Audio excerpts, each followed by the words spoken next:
Hai guys, kali ni saya tak review reel, tapi saya nak bercakap mengenai satu kelengkapan wajib yang perlu ada bersama seorang pemancing, iaitu pisau lah.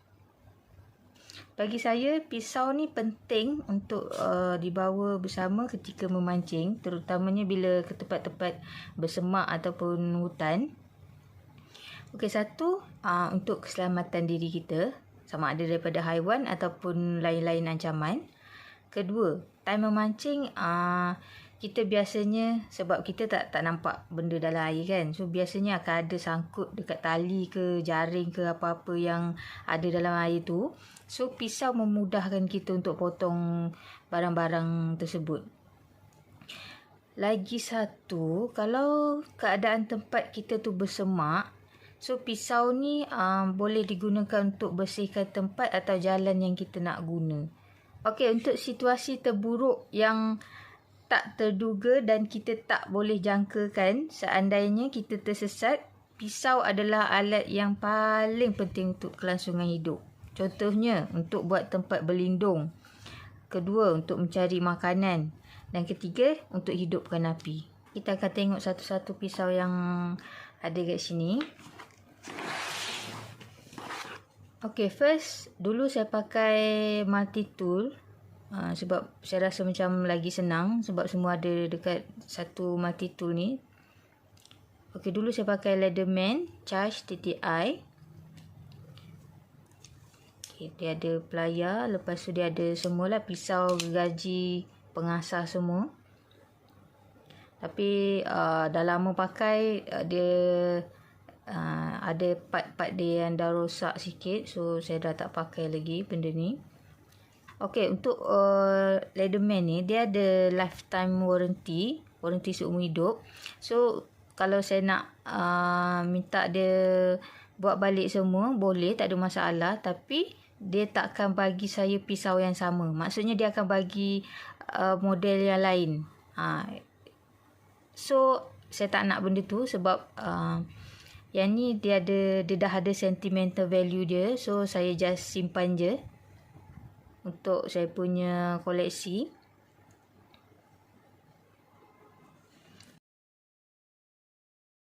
Okey, untuk kegunaan harian, dekat sini ada Mora Companion. Dia punya cover ni plastik. So, pisau ni ringan sangat. Sesuai untuk kegunaan harian. Dia punya mata pisau pula dia perbuat daripada stainless steel. So, dia tak berkarat. Dan dia punya ketajaman pun tahan lama. Sebab saya memang hari-hari kalau pergi mancing saya bawa ni.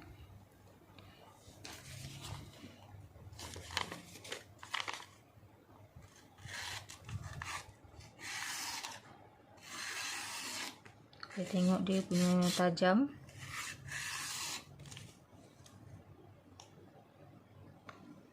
So dia punya handle apa semua memang senang, memang selesa dipegang.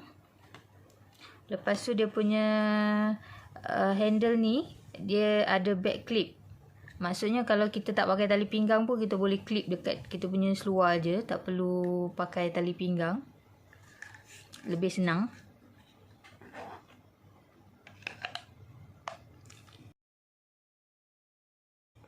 Okey, pisau kedua yang saya guna untuk harian punya kegunaan, Mora juga. Ini Mora Robust. Dia punya cover plastik. Dia punya ni pun dia jenis clip juga. So mudah untuk kita pakai. Tapi dia punya mata pisau ni diperbuat daripada high carbon steel. Kekurangan dia bila kita malas lah sebenarnya, sebab kalau kita pakai dia, lepas pakai sepatutnya kita cuci mata pisau ni bersih-bersih, lepas tu sapu minyak sikit untuk elakkan dia berkarat macam ni. Kalau tak dia akan berkarat. Tapi walaupun dia berkarat macam ni, mata dia tetap tajam. So mata dia still tajam. Cuma kekurangan dia dekat situ. Dia mudah berkarat sebab material dia diperbuat daripada high carbon steel. So kalau rajin jaga, tak ada masalah. Itu beza dia dengan yang stainless steel ni lah. Boleh nampak dekat sini beza dia. Ketajaman dua-dua tajam. Tapi disebabkan material yang ni lebih cepat berkarat, so dia berkarat. So dua pisau ni sesuai untuk kegunaan harian. Dia punya berat pun ringan. Tapi saya ada satu lagi pisau yang saya gunakan untuk kegunaan harian juga. Ni daripada Fort Niven F1. Dia punya cover plastik ringan. Tapi dia punya ni dia ada back loop. So kena pakai tali pinggang baru boleh pakai dia. Dia punya mata diperbuat daripada laminated VG10. So material ni pun jenis yang tak mudah berkarat. Dia punya ketajaman pun tahan lama. Boleh tengok dekat sini dia punya tajam.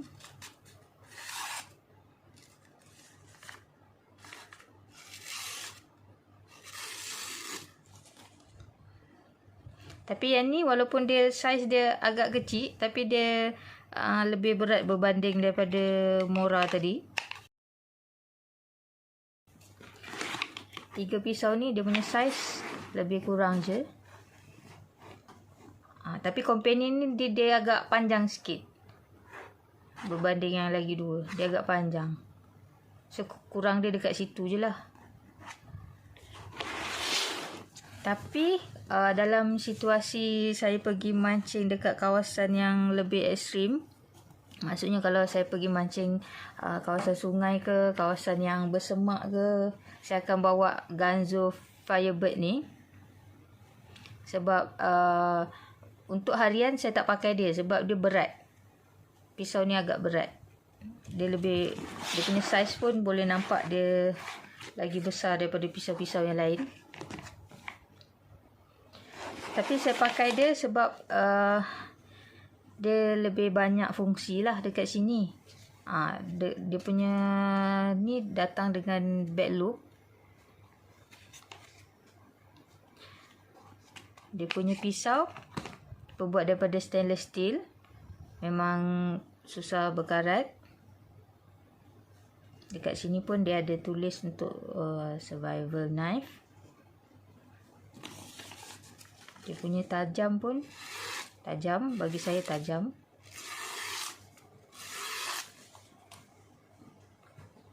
Cuma dekat sini kita boleh nampak mata dia agak tebal, so dia berat.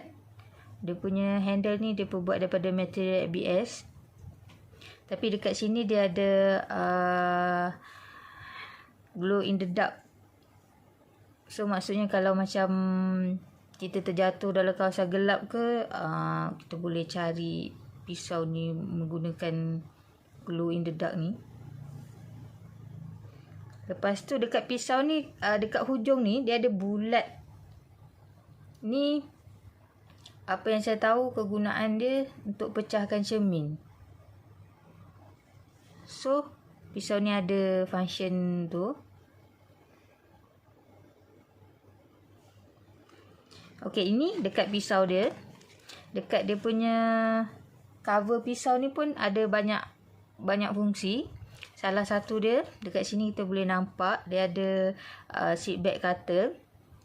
Okay, tujuan dia memang untuk potong seat belt lah. Tapi untuk kita yang mancing dalam air ni banyak barang, kadang-kadang kita sangkut tali ke, sangkut jaring ke apa, kita boleh guna ni untuk potong. Dia lebih senang lah untuk kita potong. Just masukkan dekat situ, kita tarik je, dia akan putus. Sebab dia ada mata dekat sini. Okey, lagi satu, pisau ni dah datang dengan batu pengasah. So kalau pisau kita tumpul, kita boleh terus asah je pakai dia punya pengasah. Last sekali dekat pisau ni dia ada ferro rod. Okey, ferro rod ni digunakan untuk hidupkan api.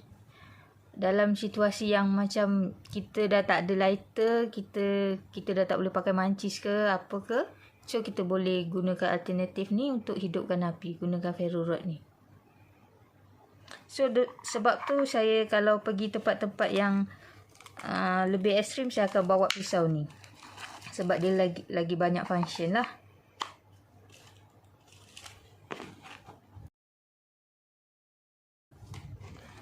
So bagi saya pisau ni alat penting untuk pemancing bawa kalau nak pergi mancing. Sebab kita tak tahu situasi tempat yang kita nak pergi mancing tu macam mana, apa yang akan kita tempuhi. Tapi untuk meneruskan kelangsungan hidup dalam keadaan darurat, tak semudah yang kita bayangkan. So penting untuk kita ambil tahu dan belajar cara-cara untuk menghadapi situasi macam tu, supaya kita boleh bertahan lah. So untuk kali ni tu saja perkongsian saya. Siapa yang belum subscribe saya punya channel, boleh subscribe. Boleh komen dekat bawah bagi pandangan ataupun ada apa-apa pertanyaan nak tanya. Boleh drop komen dekat bawah. Lagi satu, jangan lupa like saya punya video. Jumpa lagi dalam video seterusnya.